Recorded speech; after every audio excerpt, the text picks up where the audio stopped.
যারা কেক তৈরিতে একেবারেই নতুন তারা এই ভিডিওটা একবার দেখলে যে কোনো কেক নিমেষেই তৈরি করে নিতে পারবে। আসসালামু আলাইকুম everyone, welcome to Mampi's kitchen. প্রথমে দুটো ডিম খুব সুন্দর করে ফেটিয়ে নিয়েছি, তারপর দিয়ে দিয়েছি 5 থেকে 6 চামচ মতো চিনি। তারপর চিনিটা খুব সুন্দর করে ফেটিয়ে নিয়েছি। যখন চিনিটা পুরোপুরি গলে যাবে তখন 4 চামচ দিয়েছি তেল।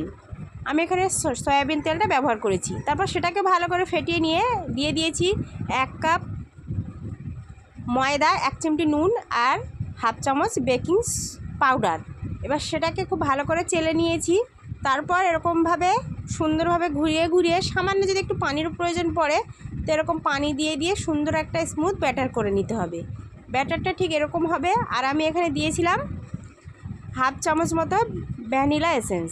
তারপর এরকম কাপ কেক যে এরকম মোল্ড আছে তার মধ্যে তেল ব্রাশ করে এরকম আমি ব্যাটারগুলো দিয়ে কড়াইটা আগে থেকে আমি 10 মিনিট হাই হিট করে নিয়েছিলাম। তারপর এইভাবে কেকের মোল্ডটা বসিয়ে দিয়ে আমি একদম লো আছে, মানে লোয়ের থেকে একটু বেশি মিডিয়াম আছে, আমি পুরো 30 মিনিট মতো বেক করে নিয়েছি। তো রেডি হয়ে গেছে আমাদের একদম সফট টেস্টি ছোটো ছোটো বাচ্চাদের কাপ কেক। আর ভীষণ সফট হয়েছিল, ভিডিওটা দেখে নিতে পারো।